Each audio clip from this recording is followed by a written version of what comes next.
एक लड़की एक साथ दोनों ब्रदर के साथ अफेयर करती है। उन दोनों ब्रदर्स को उस लड़की के साथ जाकर एक नई लाइफ स्टार्ट करनी थी। उन्हें पैसों की जरूरत थी, जिसके लोग गलत रास्ता चूज करते हैं, जिससे सब लोगों की लाइफ एक बहुत ही बड़ा टर्न लेती है। हेलो फ्रेंड्स, आज मैं आपको before the devil knows you are dead ये 2007 की एक क्राइम थ्रिलर मूवी एक्सप्लेन करने वाला हूँ। अगर आपको वीडियो अच्छा लगता है तो प्लीज इसे लाइक और कमेंट जरूर कर दीजिएगा। बिना किसी देरी के एक्सप्लेनेशन स्टार्ट करते हैं। मूवी स्टार्ट होती है और हम हमारे मेन कैरेक्टर जीना और एंडी को इंटीमेट होता देख सकते हैं। ये वैकेशन के लिए न्यूयॉर्क से दूर ब्राजील में आए हुए हैं। अपनी सब वरीज को छोड़कर इन्हें यहाँ पर रहना बहुत ही अच्छा लगता है। जीना कहती कि अगर तुम्हारे पास बहुत सारे पैसे होते तो हम लोग यहाँ पर रह सकते थे। एंडी ने कहा कि इस बात पर मैं जरा सोचूंगा। जीना बहुत खुश थी और वो रोने लग जाती है। सब वरीज छोड़कर जिस तरीके से एंडी उसे प्यार कर रहा है, ऐसा उसे न्यूयॉर्क में नहीं करता। जीना को भी न्यूयॉर्क में बहुत ही घटिया लगता है। इसके बाद हम एक ओल्ड लेडी को ज्वेलरी शॉप में देखते हैं।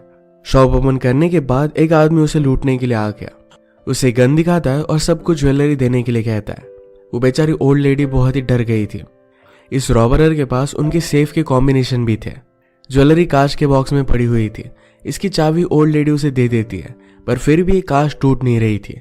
रॉबरर ने इसे तोड़ने की बहुत कोशिश की, पर जब वो डिस्ट्रैक्टेड था तो जहां से उस ओल्ड लेडी ने चाबी निकाली थी वहां पर गन भी थी। वो लेकर उसे शूट कर देती है।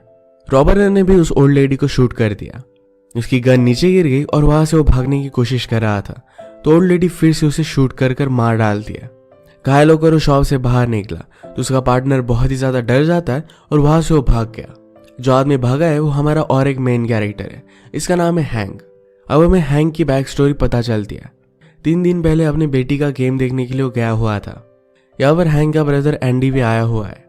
हैंक अपनी बेटी से बहुत प्यार करता है, पर उसकी वाइफ से उसका डिवोर्स हो चुका है। आजकल उसे चाइल्ड सपोर्ट देने के लिए भी पैसों की बहुत जरूरत है। ये बात एंडी को पता है।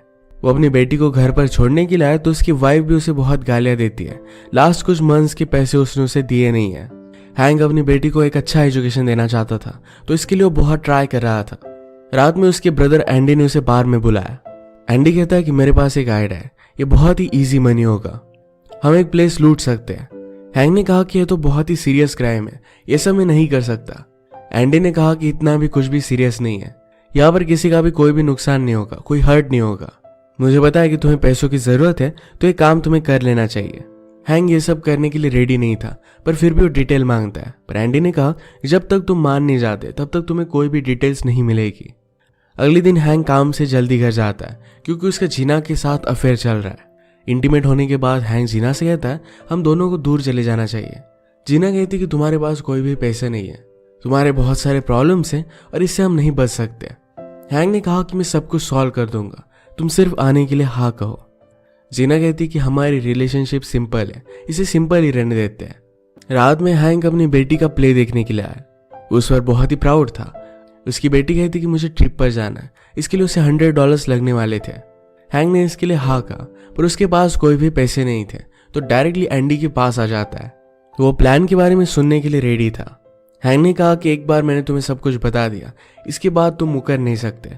हैंक इसके लिए मान गया। एंडी कहता है कि हम हमारे पेरेंट्स का शॉप लूटने वाले हैं।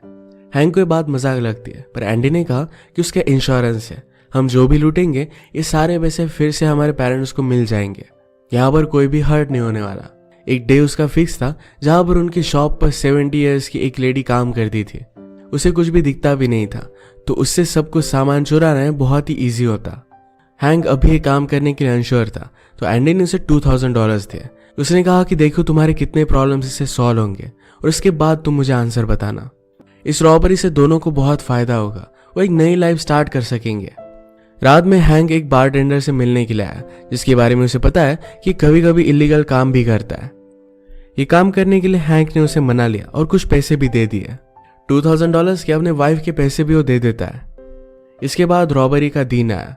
हैंक उस बारटेंडर को, जिसका नाम है बॉबी, उसे लेने के लिए उसके घर पर आता है। घर पर बॉबी की एक वाइफ और छोटा सा बेटा था। ब्रेकफास्ट करने के बाद वो निकल जाते हैं। एक जगह पर हैंक ने गाड़ी रोकी और अपने फेस के लिए नकली हेयर शो ले लेता है। इस पर बॉबी बहुत हंसा। उसने कहा कि तुमने पहले कभी भी नहीं किया, आज सब कुछ मैं ही करूंगा, तुम सिर्फ गाड़ी में बैठना, जब मैं बाहर निकलूं तो गाड़ी रेडी रखना। बॉबी ने अपने साथ एक डिस्क लाई थी, जिसे सुनने के बाद वो रॉबरी के लिए रेडी था। जैसे कि हमें पता है कि बॉबी को उस ओल्ड लेडी ने मार दिया था। हैंक इसके बाद बहुत ही ज्यादा डर गया था। सारा मेकअप उसने निकाला और फिर वो एंडी को कॉल करता है। अब इसके बाद फिर से फ्लैशबैक में एंडी के बारे में पता चलेगा। एंडी आजकल पैसों को लेकर ज्यादा तकलीफ में था, तो ऑफिस में भी वो ड्रग्स करता है। उनके बॉस ने एक मीटिंग बुलाई जिसमें उसे पता चला कि IRS के लोग उनका ऑडिट करने वाले हैं। एंडी ने एक बड़ा फ्रॉड किया था जिसके बारे में अब उन्हें पता चल जाएगा। उसका टेंशन दूर करने के लिए ड्रग डीलर के पास आया और वहां पर जाकर वो हाई हो जाता है। उसे वो कहता है कि जो मैं काम करता हूँ यहाँ पर सब कुछ चीजें एक सिस्टम के थ्रू चलती है। उसी तरीके का सिस्टम मेरे लाइफ में कुछ भी नहीं है। उसकी पूरी लाइफ बर्बाद हो चुकी है। ड्रग डीलर ने कहा कि इस सब के बारे में अपनी वाइफ से बात करो। एंडी कभी भी अपनी प्रॉब्लम जीना को नहीं बताता। घर आने के बाद फिर से एंडी और जीना के रोमांस में प्रॉब्लम स्टार्ट हो जाते हैं। एंडी कहता है कि हम ब्राजील में फिर से वापस जाएंगे, सारे टेंशन से दूर हो जाएंगे। अगर उसे सीखना पड़ा तो वहां की लैंग्वेज भी वो सीख लेगा। इसके लिए एफर्ट्स लेने के लिए रेडी था। जीना को ये बात बहुत अच्छी लगती है। अगले दिन वो एक शॉप में आया जहां पर इलीगल ज्वेलरी बाय की जाती है। उस शॉप ओनर से वो बात करता है और कहता है कि क्या अब भी तुम ये काम करते हो। ओल्ड मैन को लग रहा था कि एंडी शायद पुलिस है, तो अपना कार्ड उसे देकर चला जाता है। कहता है कि मेरे बारे में तुम रिसर्च कर सकते हो। इसके बाद ही एंडी ने हैंक को एक काम करने के लिए रेडी किया था। जब सब कुछ गड़बड़ हो गई तो उनके फादर को हॉस्पिटल से उन्हें कॉल आता है। हॉस्पिटल में आने के बाद उन्हें पता चला कि उनकी मदर की डेथ हो चुकी है। शॉप में कोई दूसरी ओल्ड लेडी नहीं तो उनकी मदर ही थी। मदर अब पूरी तरीके से अनकॉन्शियस है और बाद में वो कोमा में चली जाती है। शॉप में तो वहां काम करने वाली अलग ओल्ड लेडी होनी चाहिए थी, और अब ये सब हुआ कैसे, यह हमें पिछली रात की स्टोरी से पता चलता है। इनके फादर का नाम था चार्ल्स और मदर का नाम था नेनेट। रॉबरी के दिन फादर की आई एग्जाम थी तो वहां पर वो जाने वाले थे। रात में नेनेट को कॉल आया। जो ओल्ड लेडी वहां पर काम करती थी उसे किसी और काम के लिए बाहर जाना था। ये डिसाइड करते कि चार्ल्स अपनी आई एग्जाम लेने के लिए जाएगा और नेनेट अपना शॉप संभालेगी। चार्ल्स चेकअप करवा कर नेनेट को लेने के लिए आया तो वहां पर डायरेक्टली पुलिस थे। नेनेट को इस तरीके से देखकर उसे बहुत बुरा लगता है। डॉक्टर ने उनसे कहा कि आपकी वाइफ ब्रेन डेड है, हम कितना भी कुछ भी करें पर फिर भी वो इसी तरीके से रहेगी। ये सब चीजें हैंक हैंडल नहीं कर पाता और वहां से वो चला गया था। अगले दिन पेपर में बॉबी की फोटो छपी थी। ये देखकर चार्ल्स डिस्टर्ब हो जाते हैं। उन्होंने कहा कि ऐसा कोई भी कर कैसे सकता है। वो पुलिस के पास जाकर इसके बारे में और भी इंफॉर्मेशन निकलवाने की कोशिश करते हैं पर उन्हें कोई भी हेल्प मिल नहीं पाती। उन्होंने खुद इसके बारे में बहुत रिसर्च की पर फिर भी कहीं पर भी ये नहीं पहुंचते। कुछ दिन गुजर चुके थे। एंडी ने कहा कि आपको मदर को लेकर डिसीजन लेना पड़ेगा। इस तरीके से हमेशा हम मशीन्स की मदद से उन्हें जिंदा नहीं रख सकते। इसके बाद मदर का फ्यूनरल हुआ। हैंक को बहुत ही ज्यादा गिल्टी लग रहा था तो जल्दी से यहाँ से वो चला जाता है। फ्यूनरल के बाद चार्ल्स ने फिर से पुलिस ऑफिसर को कॉल करने की कोशिश की पर उसका कॉल कोई भी उठा नहीं रहा था। वो पुलिस से भी अब तंग आ चुका है। इसके बाद फ्लैशबैक में हैंक ने रॉबरी के बाद क्या किया था इसके बारे में हमें पता चलेगा। वो गाड़ी के ऊपर के अपने सारे फिंगरप्रिंट्स मिटा देता है। उसने कार रेंट पर ली थी तो उसे वो रिटर्न कर देता है। उसे अपनी बेटी का कॉल आता है जिसने उसे $100 मांगे थे। उसने अब तक उसे वो दिए नहीं है। हैंक के पास कोई भी पैसे नहीं तो उसकी डॉटर भी उसे बहुत भला बुरा कहती है। रात में हैंक और एंडी मिले। एंडी बहुत ही ज्यादा गुस्सा था। वो पूछता है कि क्या पुलिस हमारे बारे में पता कर सकते हैं। हैंक ने कहा कि ऐसा नहीं होगा। उसने कार रेंट पर ली थी तो कोई भी प्रॉब्लम नहीं आएगा। घर पर आने के बाद हैंक को कार रेंटल से कॉल आता है। उन्होंने कहा कि तुम्हारी सीडी गाड़ी में ही रह गई है। ये सीडी बॉबी ने ही रखी थी। इस बात की वजह से वो डर गया। अगले दिन वो ऑफिस में पहुंचा पर वहां पर ऑफिस का ओनर नहीं था। रिसेप्शनिस्ट उसे ज्यादा भाव नहीं देता। उसके पास अभी वो सीडी नहीं थी। रात में जब वो बार में था तो बॉबी की वाइफ अपने ब्रदर को लेकर उसके पास पहुंच जाती है। ब्रदर का नाम है डेक्स। डेक्स ने कहा कि बॉबी तुम्हारे साथ कार लेने के लिए गया था, तुम्हें कुछ काम था, उसके बाद डायरेक्टली उसकी डेथ हो गई। अब मैं तुम्हें 2 ऑप्शन देता हूँ। एक तो हम पुलिस के पास चल सकते हैं वरना तुम मुझे कुछ पैसे दे सकते हो। उससे चुप रहने के लिए $10,000 मांग रहा था। अगर उसने पे नहीं किए तो डेक्स उसे मार डालेगा। वो एक बहुत बड़े ट्रबल में था। हैंक अपनी एक्स वाइफ के पास आकर उससे पैसे मांगता है पर एक्स वाइफ उस पर और भी ज्यादा गुस्सा हो गई। कहती कि तुम्हें मुझे पैसे देने चाहिए और अब तुम मुझसे पैसे मांग रहे हो। हैंक गोलियां लेकर खुदकुशी करने की कोशिश करता है पर ये चीज वो कर नहीं पाता। फ्यूनरल से बाहर आने के बाद हैंक ने जीना को कॉल लगाया। उससे मिलना चाहता था पर जीना उसे मना कर दिया। उसने कहा कि एंडी को मेरी जरूरत है। अगले दिन वो कार रेंटल शॉप में आता है और उसका आईडी मांगते हैं। हैंक ने किसी और नाम से ही गाड़ी ली थी तो अपना आईडी और नहीं दे सकता। ये एक ट्रबल हो सकता था पर उसने अपना क्रेडिट कार्ड उसे दे दिया। उसे सीडी फिर से वापस मिल गई। अब फिर से एंडी की स्टोरी आगे बढ़ती है। जब उसकी मदर ही हर्ट हो गई तो उसे बहुत ही पछतावा हुआ था। उसके ऑफिस वालों को पता चल गया कि उसने फ्रॉड किया है, तो ऑफिस से उसे बार बार कॉल आ रहे थे। वो बहुत ही ज्यादा टेंशन में आ गया और अपनी ड्रग डीलर के पास गया, पर एंडी की कोई भी अपॉइंटमेंट नहीं थी, तो ड्रग डीलर उसे अंदर नहीं आने देता। फ्यूनरल के बाद एंडी के फादर ने उसे बात की थी। उसे कहते कि मैंने हमेशा तुम्हें घटिया तरीके से ट्रीट किया, मैं डरता था कि तुम मेरी तरह ना बनो, तुम मुझसे बेटर बनो। उसे सॉरी कह रहे थे।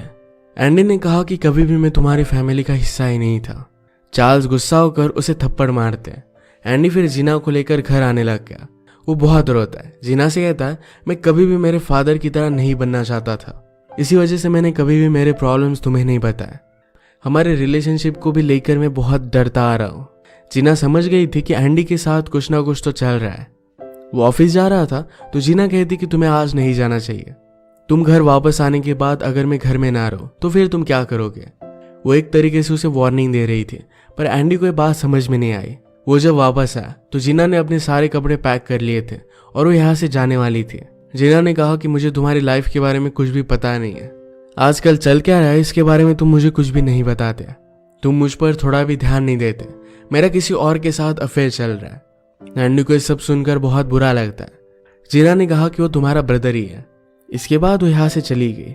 पैरेलल में चार्ल्स अब डिसाइड करते हैं कि इन्वेस्टिगेशन अब वो खुद करेंगे। वो खुद ज्वेलरी बिजनेस में थे, तो कहाँ पर इलीगल ज्वेलरी सेल की जाती है, इस सब के बारे में उन्हें पता था। वो उसी ओल्ड मैन के पास आए जहां पर एंडी ऑलरेडी आ चुका था।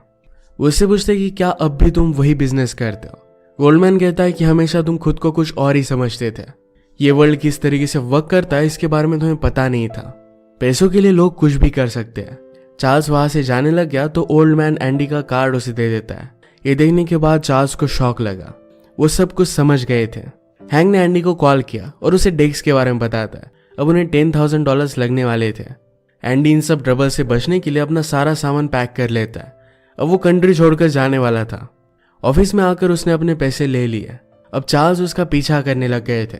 एंडी हैंक को कहता है कि चलो हम डेस्क से जाकर मिलते हैं।